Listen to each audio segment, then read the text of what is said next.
কি গো, কতদিন হয়ে গেল তোমাদের রাজসভা বন্ধ? হ্যাঁ, আচ্ছা, মহারাজ যদি বেতন দিতে না পারেন তাহলে রাজসভা খোলা রেখে কি লাভ বলো তো? তাহের বেশি আর রান্না হবে না কিন্তু।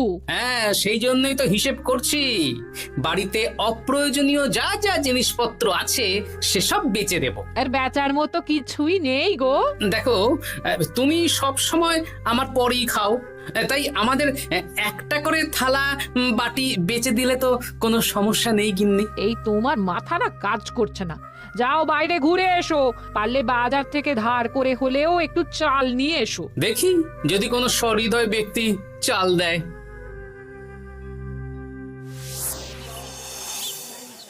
না গোপাল দাদা, বাজারের অবস্থা খুব খারাপ, আর আমি ধারে বিক্রি করছি না। আহা, আরে আমি কোনোদিন তোমার এক আনাও বাকি রেখেছি বলো?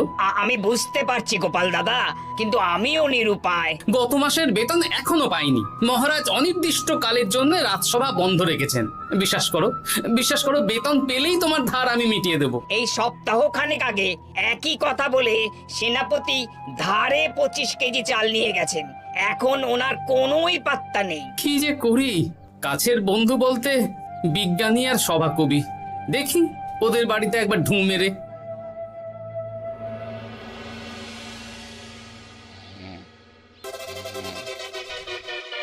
কৃষ্ণনগর কৃষ্ণনগর কৃষ্ণনগর শূন্য। হ্যাঁ, এবারে একটা মোহরও নেই। জাহাপানা সর্বনাশ হয়ে গেছে। কি হলো? পালে বাঘ পড়েছে নাকি? ঘুমের 12টা বাজিয়ে দিলে। জাহাপানা, এবারে কৃষ্ণনগর থেকে একটা মোহরও খাজনা আসেনি। হ্যাঁ, বলো কি? 1 মাস আগে বাৎসরিক খাজনা দেওয়ার শেষ দিন ছিল, কিন্তু এখনো একটা মোহরও খাজনা আসেনি। না জাহাপানা। পড়েছে বেগমের জন্য হীরের হার, হীরের কানের দুল, হীরের নাকছাবি বানাতে দিয়েছি। উজির, যা হোক করে কৃষ্ণনগর থেকে আমার খাজনা চাই। তাহলে তো কৃষ্ণচন্দ্রকেই তলব করতে হবে। যা করার করো। বাবা, এই সময় তোমার শখ হয়েছে ময়না পোষা? আরে না না, আমি পুষিনি। একটা পশ্চিমের গ্রামে কদিন আগে ঘুরতে গিয়েছিলাম। আচ্ছা, ওখান থেকে নিয়ে এসেছো? না, তাও আনিনি, ছোলা খেতে দিয়েছিলাম। দেখি তারপর আমার পিছনে পিছনে উড়ে উড়ে চলে এসেছে। বাবা, এ তো ভালো কথা। বিয়ে তো করলে না, তাও একটা সঙ্গী জুটেছে। এ যে সে পাখি নয় গোপাল, এ ময়না কথা বলে, দেখবে। এই ময়না, বলো তো গোপাল এসেছে। আরে বাস, বলো তো গোপালের ভুঁড়ি আছে আমার নেই।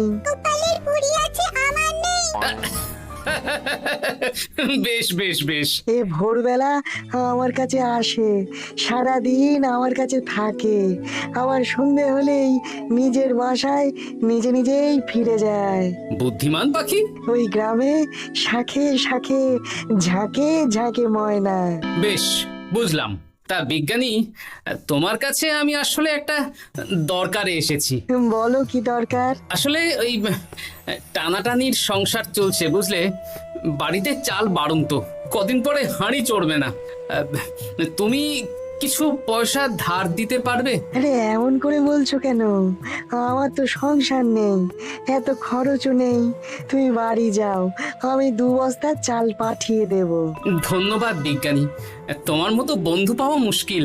বন্ধুত্বে এইসব ধন্যবাদ দেওয়ার দরকার নেই, একে অপরের পাশে থাকলেই হলো।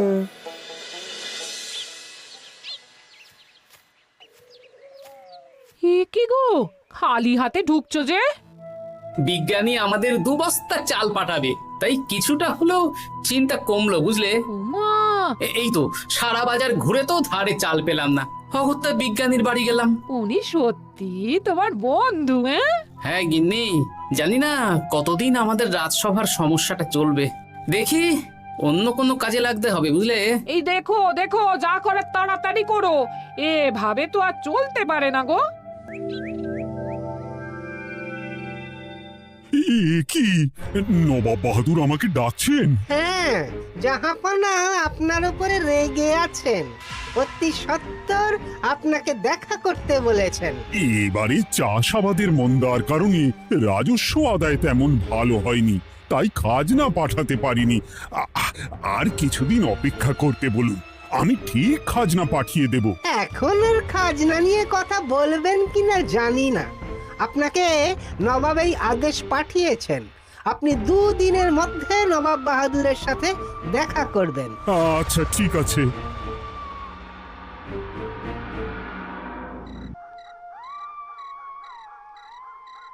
মহারাজ, এই বিপদের সময় আপনাকে একমাত্র একজনই সাহায্য করতে পারে, আর সে হলো গোপাল। আমি কোন মুখে গোপালকে ডাকবো বলো তো রানী? দীর্ঘদিন ওদের বেতন দিতে পারছি না। গোপাল এরকম স্বার্থপর মানুষই নয় যে নিজের কাজের সময় কাজী আর কাজ ফুরলে বাজি হয়ে যাবে। আপনি একবার বলেই দেখুন না। বেশ, তাহলে আগামীকাল সকালেই গোপালকে ডেকে পাঠাচ্ছি।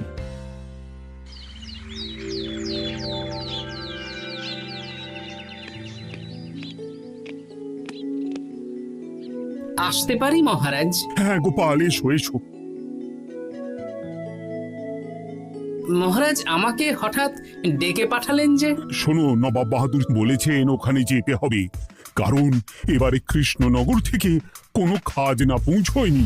মহারাজ, আপনি গেলেও বিপদ, না গেলেও বিপদ। হ্যাঁ, সেটাই তো আমাকে সবচেয়ে বেশি ভাবাচ্ছে, কিন্তু না গেলেই যে নয়। তাহলে এক কাজ করি মহারাজ, আমিও বরং আপনার সাথে যাই। যা বিপদ আসবে একসাথে লড়বো। ও গোপাল, তুমি যেন আমার বুক থেকে পাথর নামিয়ে দিলে। তোমাকে যে কি বলে ধন্যবাদ জানাবো। তাহলে কখন বেরোবেন বলুন? আজকে সন্ধ্যের দিকে বেরিয়ে পড়বো, তাহলে কাল সকাল সকাল মুর্শিদাবাদ পৌঁছে যাব। কতদিন থাকতে হবে তো কিছুই জানি না, তাহলে ওই 3-4টে জামা কাপড় ধুতি নিয়ে নেব, কি বলেন? হ্যাঁ হ্যাঁ, তাই নিও। তাহলে সন্ধ্যেবেলা রাজবাড়িতে এসো, একসাথেই বেরিয়ে পড়বো। আচ্ছা মহারাজ। বলি, তোমার কি মুর্শিদাবাদে না গেলেই নয় গো? আমাকে তো যেতেই হবে গিন্নি। জানি নবাব বাহাদুর কিভাবে ছক করে কল করে, তুমি সাবধানে থেকো গো। দেখো, আমি যখন যাচ্ছি তখন নবাব বাহাদুরকে এবার সাবধানে থাকতে হবে। হ্যাঁ, ঠিক আছে ঠিক আছে, মাথা ঠান্ডা রাখবে, বেশি ওস্তাদি করতে যাবে না। এমনিতেই আমাদের অবস্থা এখন ভালো নয়। আরে তুমি অতিরিক্ত চিন্তা করো না তো গিন্নি। জাহাপনা, কন্যাগুলো কবে আসবে? এখনো 2-3 দিন সময় লাগবে বেগম। এত সময় লাগছে কেন জাহাপনা? দেশের কোণে কোণে খুঁজে সেরা সেরা হিরে দিয়ে বানানো হচ্ছে যে, সময় তো লাগবেই বেগম। তাহলে তো অনেক খরচ হচ্ছে। তাও হচ্ছে বটে, কিন্তু তোমার জন্য আমি সব করতে পারি। আমাদের মুর্শিদাবাদের হীরালালের হাতের কাজ দেশের সেরা। আপনি সত্যি আমাকে ভালোবাসেন, আমার জন্য এত খরচ করে গয়না বানিয়ে দিচ্ছেন। তুমি খরচ নিয়ে এত চিন্তা করো না। কৃষ্ণনগর থেকে এই বছর ভালো খাজনা প্রাপ্য ছিল, কিন্তু এখনো একটা কানাকড়িও আসেনি। তাহলে আপনার গয়না বানাতে যা খরচ হবে সব আপনার সিন্দুক থেকে দিয়ে দেবেন। না না না, কৃষ্ণনগর থেকেই আদায় করব, ওকে তলব করেছি। আচ্ছা, সহিস, গাড়ি ছাড়ো। যথাজ্ঞা মহারাজ। এই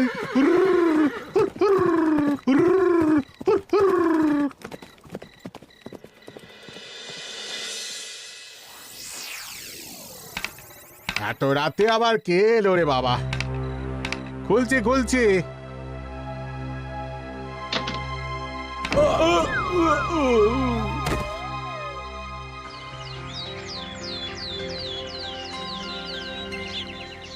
সর্বনাশ হয়ে গেছে জাহাপানা। কি হয়েছে হীরালাল? নবাব বাহাদুর, মহারাজ কৃষ্ণচন্দ্র আর গোপাল এসেছেন আপনার সাথে দেখা করতে। ওদের দরবারে আসতে বলো। হ্যাঁ, এবার বলো হীরালাল, কি হয়েছে? এই তোমার মাথায় পট্টি কেন?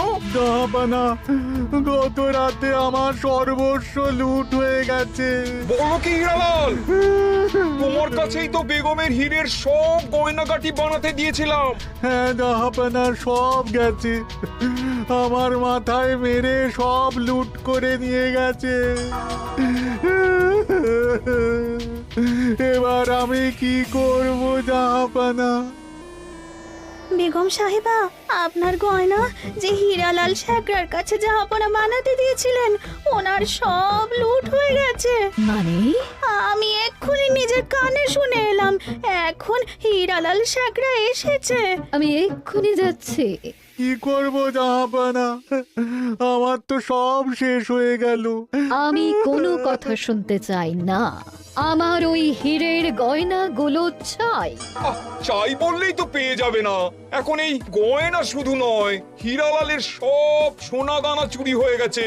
সেগুলো খুঁজে পেতে হবে। বিগত কয়েক বছর আমার মুর্শিদাবাদে কোনো চুরি ডাকাতি হয়নি। প্রত্যেকটা গ্রামবাসী সুখে শান্তিতে আছে।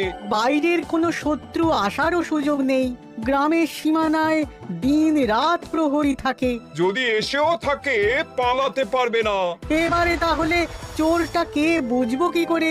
এসব সামান্য চোর ধরার কাজ আমার কাছে নস্যি। জাহাপনা, আপনি যদি কৃষ্ণনগরের এবছরের খাজনা মকুব করে দেন, তাহলে আমি চোর ধরার ক্ষেত্রে সাহায্য করতে পারি। ঠিক আছে কৃষ্ণচন্দ্র, তোমার এই গোপাল যদি চোর ধরে দিতে পারে তাহলে এবছরের খাজনা মুকুব। আগে আমি ওই শেখরার সাথে একান্তে কিছু কথা বলতে চাই। বেশ, প্রহরী প্রহরী, তুমি গোপাল আর শেখরাকে একটা ঘরে নিয়ে যাও। আসুন। এবার আপনি চুরির ঘটনাটা বলুন। চুরি না, ডাকাতি। সে যাই হোক, বলুন বলুন। গতকাল রাতে, তারপর সকালে জ্ঞান ফিরে ঘরে গিয়ে দেখি সব ফাঁকা। আমার ঘরের সাথেই লাগোয়া দোকান।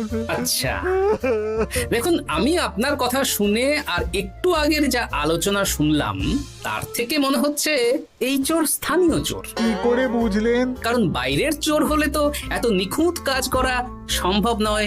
চোর নিশ্চয়ই আপনাকে ব্যক্তিগতভাবে চেনে।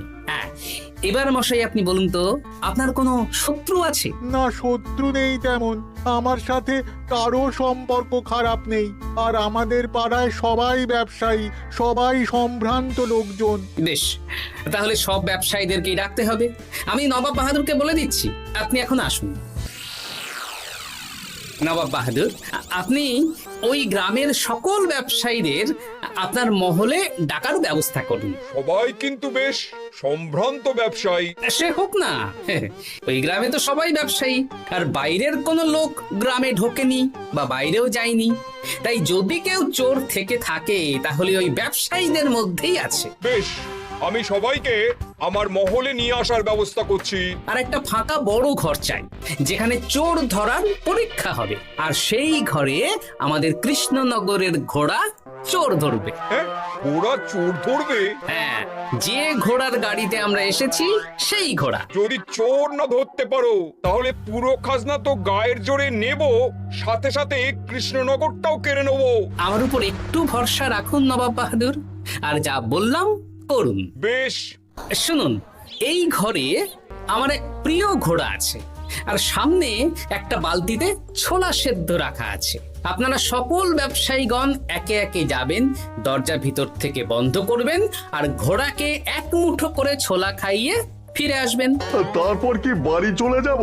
না, সবার ছোলা খাওয়ানো হয়ে গেলে আমি ঘোড়ার কাছে যাব, আর ঘোড়া কানে কানে আমাকে বলে দেবে কে চোর। তাহলে আর দেরি কেন, সবাই একে একে যাও।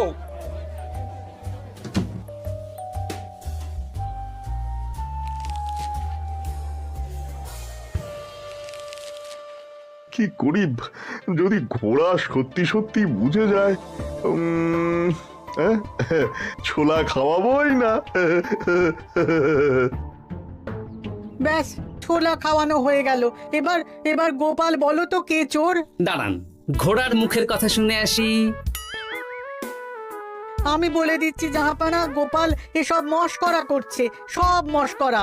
ঘোড়া বলে দিয়েছে কে চোর। বলো গোপাল, কে চোর? তার আগে সকল ব্যবসায়ীর হাত দেখে আমি পরীক্ষা করতে চাই। সে দেখো, কিন্তু বলো কে চোর? দেখি দেখি, না, দেখি আপনারটা। না, আপনিও না। না, আপনিও না। একি মশাই, চুরিটা তো আপনিই করেছেন, আপনিই চোর। কি উল্টো পাল্টা কথা বলছেন? আমি চুরি করিনি। হ্যাঁ, আপনিই চুরি করেছেন, তাই ভয়ে ঘোড়াকে ছোলা খাওয়াননি। কারণ আমি ছোলার মধ্যে রান্নার হলুদ গুঁড়ো মিশিয়ে রেখেছিলাম, তাই যারা যারা ঘোড়াকে ছোলা খাইয়েছেন সবার হাতেই হলুদ রং লেগে আছে। শুধু ওর হাতে নেই। ভাই, শেষে তুই? তোর মনে মনে এত হিংসা? ভাই মানে? আরে ও তো আমার খুড়তো ভাই পান্নালাল, ওরও সোনা গয়নার ব্যবসা। ব্যাস, এবার তাহলে বলেই দিন পুরো ব্যাপারটা, কারণ এখান থেকে পালানোর কোনো পথ নেই। ভুল হয়ে গেছে দেখাবো না। আমার দাদা আমার থেকে অনেক বেশি রোজগার করতো, তাই আমার মনে মনে হিংসে ছিল। তারপর বেগম সাহেব আর হীরের গয়না বানানোর এত বড় বায়না পেল, তাই হিংসা আরো বেড়ে গেল। আর তুই চুরি করলি? চুরির সব জিনিস কোথায় আছে? আমার বাড়িতেই আছে দেখাবো না। সাব্বাস গোপাল, সাব্বাস, তোমার কি বুদ্ধি! তাহলে জাহাপানা, কথা মতন আমাদের এই বছর তাহলে খাজনা দিতে হচ্ছে না। না, কথা যখন দিয়েছি তখন আমি তো আর কথার খেলাপ করতে পারি না। আচ্ছা গোপাল, তোমার তো এত বুদ্ধি, আমার একটা শখ পূরণ করতে পারবে? কি শখ বলুন নবাব বাহাদুর। আমার অনেক দিনের ইচ্ছে একটা হাওয়া মহল বানাবো, কিন্তু ঘরামি রাজমিস্ত্রি কেউই বানাতে পারবে না বলছে। তুমি কি বানিয়ে দিতে পারবে? আগে পারবো জাহাপনা, কিন্তু তার বদলে আমি কি পাবো? আগামী 5 বছর কৃষ্ণনগরের খাজনা মুকুব, আর তোমাকে আমি 100 মোহর উপহার দেবো।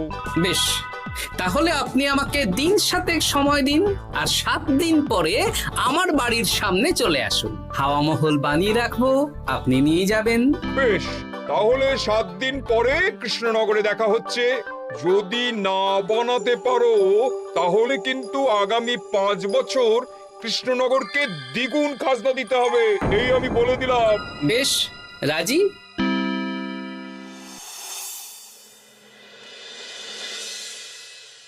বেশ তো বড় মুখ করে বলে দিলে হাওয়া মহল বানাবে। রাজি রাজি। এবার যদি না বানাতে পারো, সব তো উল্টে যাবে। আপনি চিন্তা করবেন না মহারাজ, নবাব বাহাদুর আমাকে প্যাঁচে ফেলতে চেয়েছেন, তাই আমিও ওনাকে ঘোর প্যাঁচ দেব।